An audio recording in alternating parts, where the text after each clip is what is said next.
భాస్కర్ గారు మా ఇంట్లో కుటుంబ సమస్య ఉందండి, అలానా ఇరుకుతో, ఇబ్బందితో, అనారోగ్యంతో ఏదో ఒక సమస్య మేము బాధపడతా ఉన్నాం, మా కొరకు ప్రార్థన చేయండి అంటే భాస్కర్ గారు అంటారు, ప్రార్థన చేద్దామమ్మా, మీరు కూడా ప్రార్థన చేయండి అంటే నాకు భయం వేస్తుందండి అని అంటారు.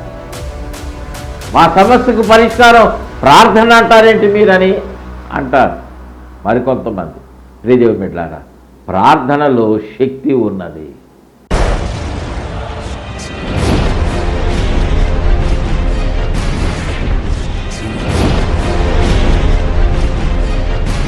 దేవుని పరిశుద్ధమైన నామానికి స్తోత్రములు.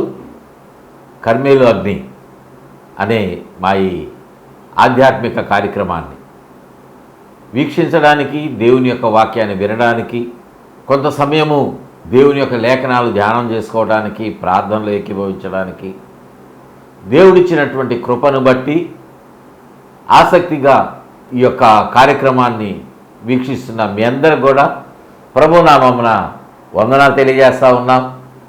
అదే రీతిగా యూట్యూబ్లో అప్లోడ్ చేయబడినటువంటి ఈ యొక్క ప్రోగ్రామ్ని వాచ్ చేస్తున్నటువంటి మీ అందరూ కూడా ప్రభునామమున వందనాలు తెలియజేస్తూ ఉన్నాం. మిమ్మల్ని అందరినీ కూడా దేవుడు సమృద్ధిగా ఆశీర్వదించునుగాక. ఆమేన్. ప్రియ దేవుని బిడ్డలారా, మనం ఇంకా ఏమాత్రం ఆలస్యం చేయకుండా దేవుని యొక్క వాక్యాన్ని మనం ధ్యానం చేసుకుందాం. మనము గడిచినటువంటి కొన్ని ఎపిసోడ్స్ నుండి పునాది రాళ్ళు అనేటువంటి అంశాన్ని మనం జ్ఞాపకం చేసుకుంటున్నాం, క్లుప్తంగా ధ్యానం చేసుకుంటా ఉన్నాం కదా.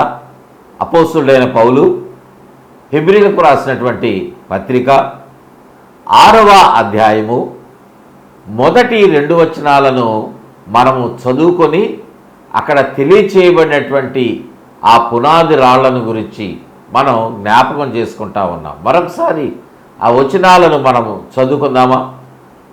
హెబ్రీలకు రాసినటువంటి పత్రిక 6వ అధ్యాయము మొదటి 2 వచనాలు చదువుతా ఉన్నాను. బైబిల్స్ తీసుకొని చూడండి.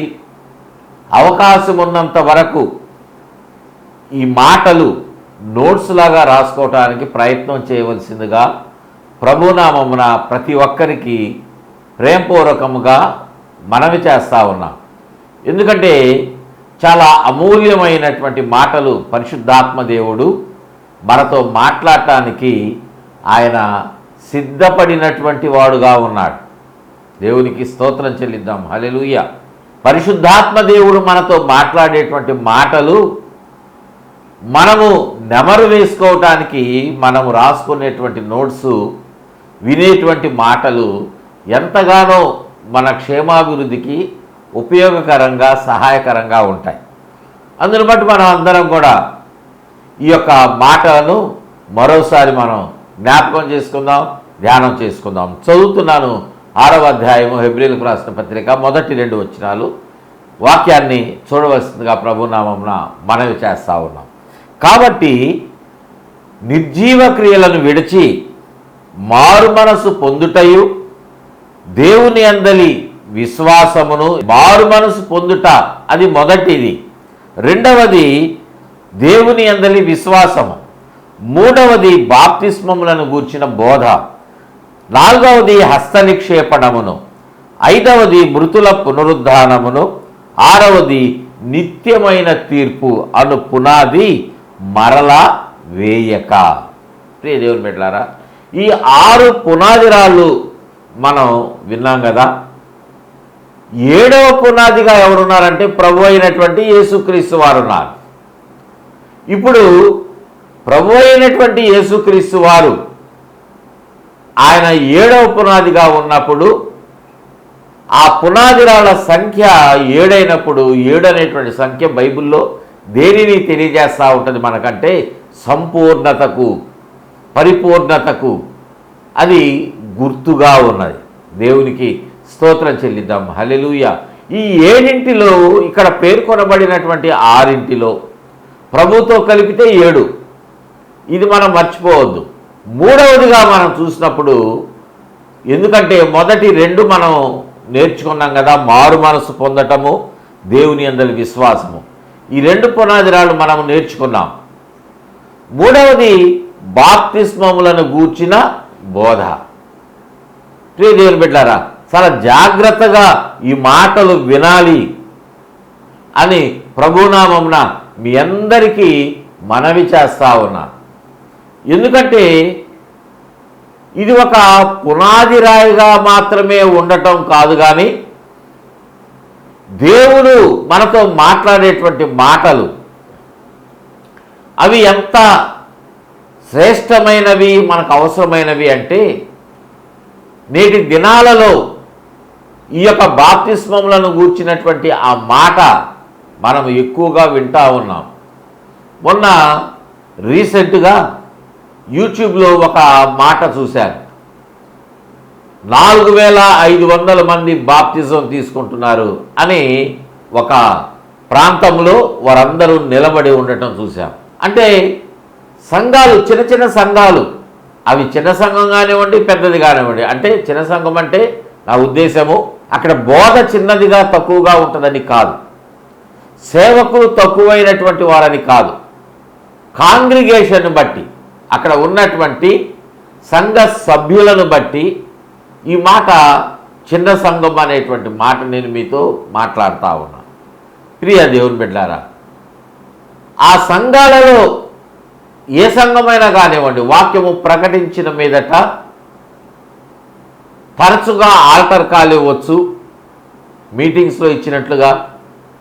ఆ తర్వాత వారికి వారానికి ఒకసారో నెలకొకసారో ఎప్పుడో ఆ సంఘములో సిద్ధపడినటువంటి వారికి బాప్తిజం కూడా ఇవ్వటం జరుగుతూ ఉన్నది. ప్రియ దేవుని బిడ్డలారా, అయితే అంశము ఏంటి? బాప్తిస్మములను గూర్చిన బోధ. ప్రియ దేవుని బిడ్డలారా, నేటి దినాలలో ఈ యొక్క మాట మనం వింటా ఉన్నప్పుడు ప్రజలకు, మందిరానికి వెళ్ళేటువంటి వారికి ఒక అనుమానం కూడా రావచ్చు. ఏ రీతిగా మనం బాప్తిస్మం పొందాలి? ఇది ఒక ప్రశ్నగా కనిపిస్తూ ఉంది. ఎందుకంటే బాప్తిస్మాలు రకరకాలుగా ఇస్తూ ఉన్నారు కదా. ముఖ్యంగా మనకు తెలిసినటువంటివి, కొంతమంది చిలకరింపు బాప్తిస్మం ఇస్తారు. ఏ వయసులో? చిన్న వయసులోనే, రోజుల బిడ్డగా ఉన్నటువంటి సమయంలో వారికి చిలకరింపు బాప్తిస్మం ఇస్తారు. కొంత వయసు వచ్చిన తర్వాత కన్ఫర్మేషన్ కూడా ఇస్తూ ఉంటారు. అది ఒక రకం. రెండవది నీటిలో ముంచి లేపినటువంటి బాప్తిస్మం, అది కొన్ని సంఘాలు వాళ్ళు ఇస్తూ ఉన్నారు. మూడవది ఒక సంఘము ఇచ్చేటువంటిది ఏంటంటే, ఆ పేరు నేను మీకు చెప్తే బాగుండదేమో కానీ, జెండా కిందకు తీసుకువెళ్ళి, దాని గురించి నాకు కూడా పూర్తిగా తెలియదు, అక్కడ ఏదో వారి దగ్గర ఒక మాట తీసుకోవటమో సంథింగ్ ఏదో చేస్తారనేటువంటి మాట నేను విన్నాను. కొంతమంది సేవకులు చెప్తా ఉన్నారు, కొన్ని పుస్తకాల్లో చదువుతా ఉన్నాను. జెండా కింద బాప్తిస్మం, ఇలాగ రకరకాల బాప్తిస్మాలు ఉన్నాయి. కానీ వాక్యానుసారమైనటువంటి బాప్తిస్మము ఏమిటి? ఈ బాప్తిస్మములను గూర్చినటువంటి బోధ మనం ఎందుకు వినాలి అంటే, అది ఒక ముఖ్యమైన పునాది రాయిగా ఉన్నది కదా. అందుకని దానిని మనం దాటి వెళ్ళొద్దు. దాని విషయంలో నిర్లక్ష్యముగా ఉండవద్దు. ఎలా ఉండాలి? జాగ్రత్త పడుతూ, ఆలోచనాపూర్వకముగా, జ్ఞానయుక్తముగా మనము ఈ పునాదిని మనము నిర్మించుకోవాలి. ఈ బాప్తిస్మములను గూర్చిన బోధ అనేటువంటి పునాది రాయి మన జీవితంలో గట్టిగా, స్ట్రాంగ్గా ఉండాలి. అప్పుడే మన కట్టడము జాగ్రత్తగా ఉంటుంది. అవును కదా? లేకపోతే మనము సరి అయిన బాప్తిస్మం తీసుకోకపోతే ఆ కట్టుబడి సరిగా ఉండదు. ఎందుకంటే పునాది సరిగా లేదు కదా. మనము ఎంత కాస్ట్లీ మెటీరియల్తో కట్టినా పునాది సరిగ్గా లేకపోతే ఆ బిల్డింగ్ అనేటువంటిది కూలిపోతుంది, పడిపోతుంది కదా. ప్రియ దేవుని బిడ్డలారా, అందును బట్టి మనం చాలా జాగ్రత్త వహించాలి. ఈ విషయంలో చాలా జాగ్రత్తగా మనము చూసుకోవాలి. మన కట్టుబడి ఎలా ఉంది, మన పునాది సరిగ్గా ఉందా లేదా. ప్రియ దేవుని బిడ్డలారా, ఒక ఫ్లోర్ తోటి గ్రౌండ్ ఫ్లోర్నే కట్టేటువంటి ఒక ఇంటికి పెట్టినటువంటి పునాది మీదే 5 అంతస్తుల ఎత్తున్నటువంటి లేకపోతే 50 అంతస్తులు ఎత్తున్నటువంటి ఒక పెద్ద అపార్ట్మెంట్ మనం కడతంటే ఆ పునాది నిలబడుతుందా? ఆ కట్టడము నిలవబడుతుందా? అలా నిలవబడదు. ఇంజనీర్ దానికి మారుస్తారు కదా. అట్లాగే మన జీవితము క్షేమంగా ఉండాలి అంటే నేడు మారుతున్నటువంటి ఈ టెక్నాలజీని బట్టి అపవాది మనకు కలుగు చేస్తున్న శోధనలను మనము జయించేటువంటిదిగా, అనగా మన కట్టడము పడిపోకుండా ఉండటానికి జాగ్రత్తగా మనం పునాది వేసుకోవాలి కదా. ఈ లోక సంబంధమైన బిల్డింగ్ పడిపోయినా మరలా కట్టుకోవచ్చేమో మన స్తోమతను బట్టి, కానీ ఆత్మీయ జీవితంలో పునాది సరిగ్గా లేకపోతే, మన కట్టుబడి నిలబడక పడిపోతే చాలా నష్టం ప్రియ దేవుని బిడ్డలారా. అది వ్యక్తిగతంగా నాకు నీకు ప్రతి ఒక్కరికి నష్టమే. ఎంత నష్టం అంటే తిరిగి కోలుకోలేనంత పరిస్థితులకు వెళ్ళిపోతాం. అపవాది ఊబిలో మనం పడిపోతాము. అందుకే మన పునాదిని మనము జాగ్రత్తగా వేసుకోవాలి. దేవునికి స్తోత్రం చెల్లిద్దాము. హల్లెలూయా. ప్రియ దేవుని బిడ్డలారా, ఈ యొక్క బాప్తిస్మములను గూర్చినటువంటి బోధలో ఏ బాప్తిజం తీసుకోవాలి, ఎలా తీసుకోవాలనేటువంటి కొన్ని అనుమానాలు మనకు రావచ్చు. ఒక్క మాట మనం జ్ఞాపకం చేసుకుందాం. ఈ పత్రికను వ్రాసినటువంటి అపోస్తులైనటువంటి పౌలు నేటి దినాలలో సేవ చేస్తానే ఉన్నాడు అనుకోండి. అపోస్తులైనటువంటి పేతురు ఉన్నాడు అనుకోండి. అపోస్తులు ఉన్నారు కదా మిగిలినటువంటి వారు నేటి దినాన సజీవుల లెక్కలోనే ఉండి వ్యక్తిగతంగా వారు పరిచర్య చేస్తూ ఉంటే వారు ఎలాంటి బాప్తిసం ఇస్తారు? ఆ బాప్తిసం మనం తీసుకోవాలి. చిలకరింపిస్తారా? జెండా కిందకి తీసుకువెళ్ళి ఇస్తారా? లేకపోతే నీటిలో ముంచి లేపినటువంటి బాప్తిసం ఇస్తారా? మరొక రకమైనటువంటిది ఇస్తారా? ఏది ఇస్తారు? ఎందుకంటే ఈ మాటలు తెలియజేసినటువంటి పౌలు అపోస్తుల కార్యముల గ్రంథంలో 2వ అధ్యాయములో 37-38 వచనాల్లో తెలియజేయబడినటువంటి ఆ రీతిగా మనము రక్షణ పొందటానికి పరిశుద్ధాత్మ దేవుడు మనతో మాట్లాడినటువంటి ఆ మాట మన హృదయంలో పనిచేసినప్పుడు మనము దేవునికి లోబడటానికి ఏం చేయాలి మేము అని వాళ్ళు అడిగినప్పుడు అపోస్తలులు ఏం చెప్పారు? మీరు మారు మనసు పొంది బాప్తిజం పొందండి అని చెప్పారు కదా. వారు చెప్పినటువంటి ఆ మాట నేటి దినాలలో ఉంటే మనం ఏం చేస్తాం? మనం కూడా ఆ పద్ధతిని పాటిస్తాం కదా. ప్రియ దేవుని బిడ్డలారా, మనము ఈ బాప్తిస్మములను గూర్చినటువంటి బోధ విషయంలో చాలా జాగ్రత్త వహించాలి. ఎందుకంటే అది ఒక పునాదిగా ఉంది. ఈ పునాదిని గురించినటువంటి మాట మనం ఒకసారి జ్ఞాపకం చేసుకుంటా ఉంటే యూదా పత్రికలో ఒక మాట తెలియజేస్తా ఉన్నాడు కదా. యూదా వ్రాసినటువంటి పత్రిక 3వ వచనం, 3వ అధ్యాయం కాదండి, ఉన్నది ఒకటే అధ్యాయం కదా, అందుకే 3వ వచనం అన్నాను. 3వ వచనంలో ఏమంటా ఉన్నాడు పరిశుద్ధాత్మ దేవుడు అంటే, ప్రియులారా మనకందరికీ కలిగేడు రక్షణను గూర్చి మీకు వ్రాయవలెనని విశేష ఆసక్తి గలవాడనై ప్రయత్నపడుచుండగా పరిశుద్ధులకు ఒక్కసారే అప్పగింపబడిన బోధ నిమిత్తము మీరు పోరాడాలి. పరిశుద్ధులకు అప్పగించబడినటువంటి బోధ ఎన్నిసార్లు అప్పగించబడింది అంటున్నాడు అక్కడ? ఒక్కసారి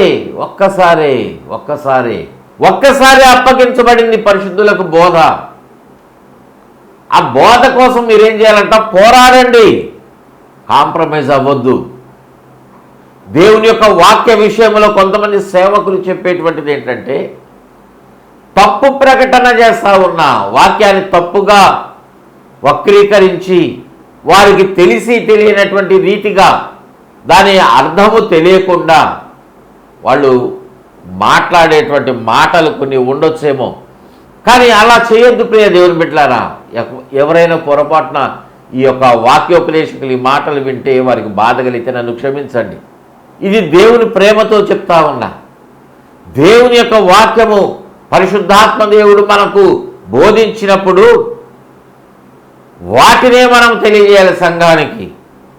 ఎందుకంటే సంఘము సేవకుల మాట ద్వారా, కాపరి మాట ద్వారా, వాక్యోపదేశములో తెలియజేయబడినటువంటి మాటలను వారు నమ్మి త్రోవ తప్పి వెళ్ళిపోయి అపవాదికి బానిసలు అవడానికి అవకాశం ఉన్నది. ఎందుకు వారిని రక్షణలోకి నడిపిస్తూ ఉన్నాం మనం? ఎందుకు మీరు రక్షణ పొందాలి అంటున్నాం అంటే దేవుని యొక్క రాజ్యంలో వాళ్ళు చోటు సంపాదించుకోవాలి, పౌరులుగా ఉండాలి. అది ఉద్దేశం. అపవాదికి చెందినటువంటి రాజ్యంలో వాళ్ళు చేరకూడదు, అగ్నికి వెళ్ళకూడదు, నరకంలో వాళ్ళు పాలు పంపులు పొందకూడదనే ఆలోచనే కదా. మరి మన బోధ వక్రీకరించి దేవుని యొక్క వాక్యానికి వ్యతిరేకంగా, పరిశుద్ధాత్మ దేవునికి వ్యతిరేకంగా మాట్లాడితే ఎంత నష్టం కలుగుతుంది, సంఘానికి ఎంత అనారోగ్యం కలుగుతుంది. కేవలం శరీరానికే కాదు, ఆరోగ్యం ఆత్మీయ జీవితానికి కూడా కావాలి. ఆరోగ్యము మన యొక్క ఆత్మీయ స్థితి కూడా కావాల్సిందే. ప్రియదేవుని బిడ్డలారా, జాగ్రత్తగా మనము దేవుని యొక్క వాక్యాన్ని మనము చదివి దానిని గ్రహించాలి. అర్థం కాకపోతే పరిశుద్ధాత్మ దేవునికి ప్రార్థన చేస్తే, అయ్యా నాకు ఇది బోధించాయా అంటే ఆయనే సరి అయిన సేవకుని ద్వారా వ్రాయించినటువంటి ఒక మ్యాగజైన్ ద్వారా, వీక్లీ మ్యాగజైన్, మంత్లీ మ్యాగజైన్స్, కరపత్రాలు, కొన్ని పాటల ద్వారా ఏదో ఒక రీతిగా పరిశుద్ధాత్మ దేవుడు నీతో మాట్లాడతాడు. ఒక దర్శనము ద్వారా, ఒక స్వప్నము ద్వారా కూడా, తన స్వరము ద్వారా ఎలా అయినా సరే మీ అనుమానాన్ని ఆయన తీర్చేవాడుగా ఉన్నాడు. దేవునికి స్తోత్రం చెల్లిద్దాం. హల్లెలూయా, హల్లెలూయా. ప్రియ దేవుని బిడ్డలారా, ఇక్కడ వ్రాయబడినటువంటి ఈ మాట ఒక్కసారి అప్పగింపబడింది, దేవుని యొక్క బోధ. అందుకని మనము ఈ యొక్క బోధను బట్టి మన జీవితంలో మనం ఎలా ఉండాలి, జాగ్రత్త వహించాలి. పునాది రాయి విషయంలో మనము జాగ్రత్త వహించవలసినటువంటి వాళ్ళంగా ఉన్నాం. ఎందుకంటే ఈ పునాది మనకు చాలా ముఖ్యమైనది కదా. చూడండి, ఒక మాట మనం చూసినట్లయితే లేఖనములో లూకాసు వార్త 6వ అధ్యాయం 46-47 వచనాలు మనం చదివితే అక్కడ పరిశుద్ధాత్మ దేవుడు ఒక ప్రాముఖ్యమైనటువంటి మాట వ్రాయించినటువంటి వాడుగా ఉన్నాడు. నోట్స్లో రాసుకున్నారా? ఈ రెఫరెన్స్ రాసుకోండి, నోట్స్లో కూడా చదువుతున్నాను వాక్యాన్ని. చూడండి, లూకాసు వార్త 6వ అధ్యాయము 46-47 వచనాలు. నేను చెప్పు మాట ప్రకారము మీరు చేయక ప్రభువా ప్రభువా అని నన్ను పిలుచుట ఎందుకు? నా యొద్దకు వచ్చి నా మాటలు విని వాటి చొప్పున చేయు ప్రతివాడును ఎవనిని పోలి ఉండునో మీకు తెలియజేతును. ప్రియదేవుని బిడ్డలారా, ఇక్కడ ప్రభువారు మాట్లాడుతూ అంటా ఉన్నారు. మొట్టమొదట ఏమంటా ఉన్నారు?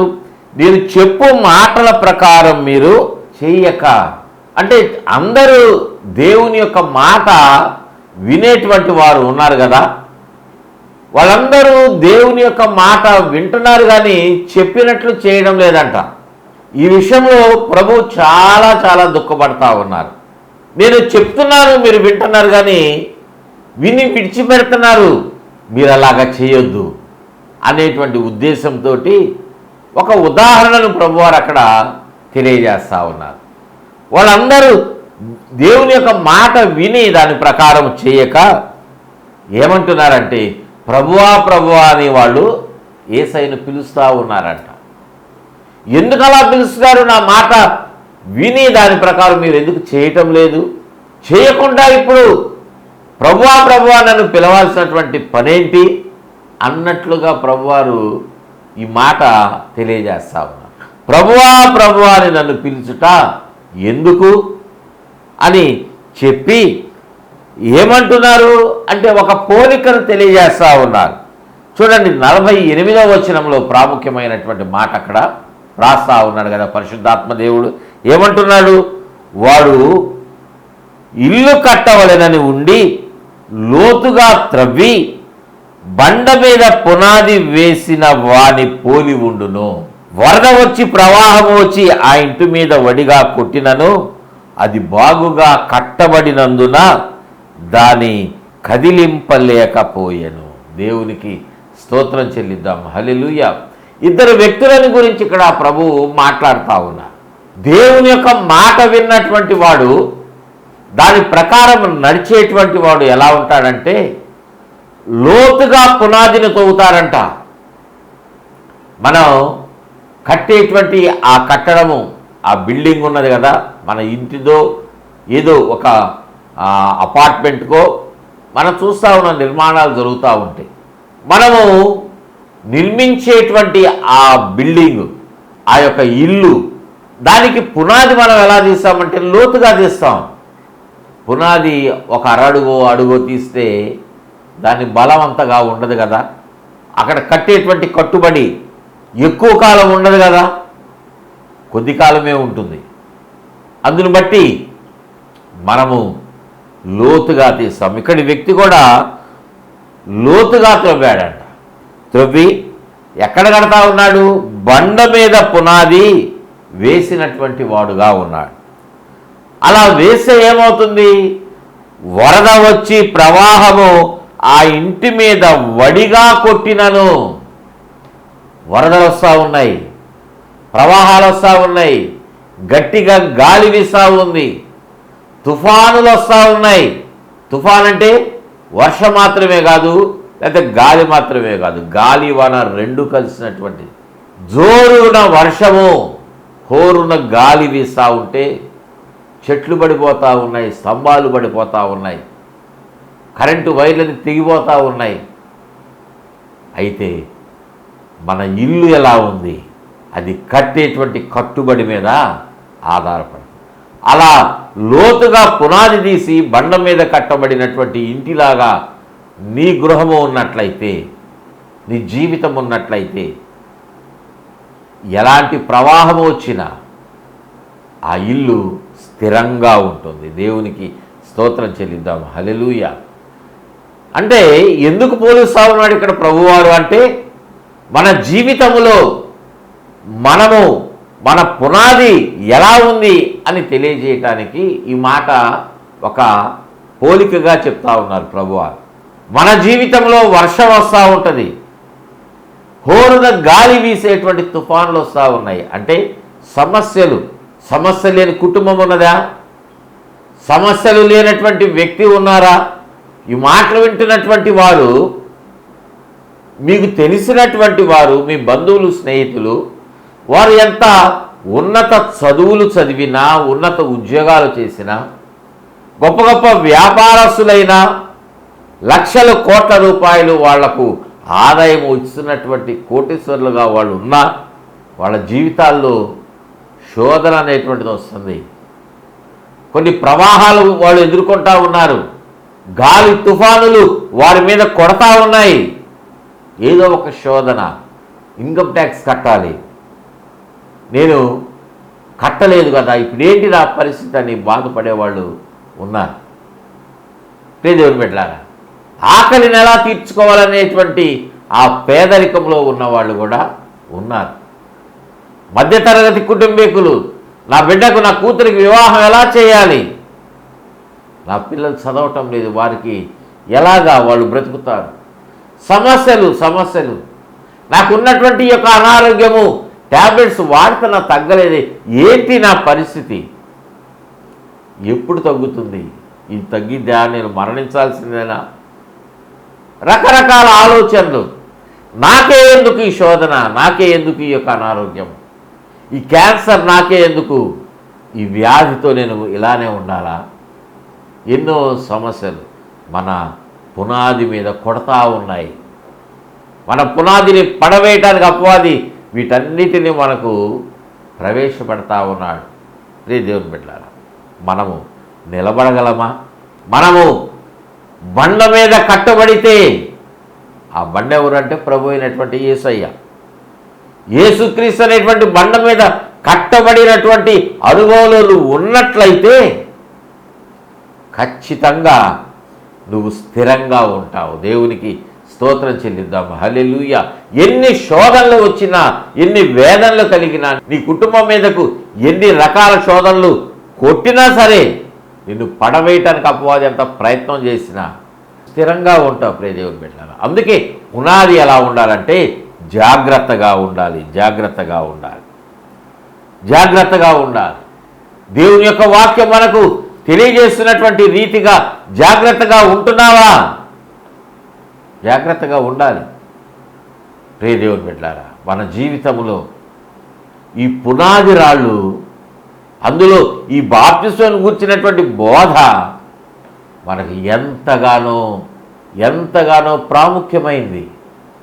అందుకే దీనిని గురించినటువంటి మాట పరిశుద్ధాత్మ దేవుడు ప్రాముఖ్యమైనటువంటి 6 రాళ్లలో ఒకటిగా చేర్చాడు. దేవునికి స్తోత్రం చెల్లిస్తున్నాను. హల్లెలూయా. అందరం కలిసి దేవునికి స్తోత్రం చెప్పండి. మాట విన్నవాడు హల్లెలూయా, హల్లెలూయా. ప్రియ దేవుని బిడ్డలారా, నీ జీవితము ఆశీర్వదించబడినటువంటి ఒక అనుభవంలో ఉండాలి అంటే, నీ జీవితము క్షేమకరమైనటువంటి స్థితిలో, దేవుని సన్నిధిలో, నిత్యత్వంలో నువ్వు ఎల్లప్పుడూ ఉండాలని దేవుడు కోరుకుంటా ఉన్నాడు. కాబట్టి ఈ మాట లేఖనంలో ఆయన వ్రాయించాడు. నువ్వు ఆయన మాట వినకపోయినా ఆయన తెలియజేస్తూ ఉన్నాడు. ఎందుకు? నువ్వు అగ్నిగుండానికి వెళ్ళవద్దు, అగ్నిలో పాలు పంపులు పొందొద్దు, అక్కడ నరక యాతన నువ్వు అనుభవించొద్దు. నేటి దినాల్లో మనం చూస్తూ ఉంటే సమ్మర్లో ఎంత ఎండ వస్తూ ఉంది, ఎంత ఎండ వస్తూ ఉంది. 45-46 డిగ్రీలు వస్తేనే మనం విలవిల్లాడిపోతూ ఉన్నాం. కొన్ని ప్రాంతాల్లో ఇంకా అధికంగా ఈ యొక్క ఉష్ణోగ్రత టెంపరేచర్ వస్తే ఏసీలు కూడా పనిచేయట్లేదంట. ఏసీ తిరుగుతుంది కానీ చల్లటి గాలి రావట్లేదండి, ఇల్లు చల్లబట్లా అని ఆ మాటలు వింటూ ఉంటున్నాం. నిజమే కదా? మరి ఇంకా అధికంగా 60 డిగ్రీలు ఉంటే మన పరిస్థితి ఏంటి? ఇంకా అధికంగా ఇంకొంచెం హెచ్చుగా ఉంటే ప్రియ దేవుని బిడ్డలారా, అందుకే మన క్షేమం కొరకు ప్రభువారు ఈ పునాది రాయిని గురించి వ్రాయించినటువంటి వాడు కాబట్టి దేవునికి స్తోత్రం చెల్లిద్దాము. హల్లెలూయా. బాప్తిసం అనేటువంటిది చాలా ప్రాముఖ్యమైనదండి, చాలా ప్రాముఖ్యమైనటువంటి విషయం. దానిని ఎవరు నిర్లక్ష్యము చేయవద్దు, నిర్లక్ష్యం చేయవద్దు. అయితే ఒక మాట మన హృదయంలో కలుగుతూ ఉన్నది. అసలు బాప్తిజం ఎందుకు? బాప్తిజం ఎందుకు తీసుకోవాలి?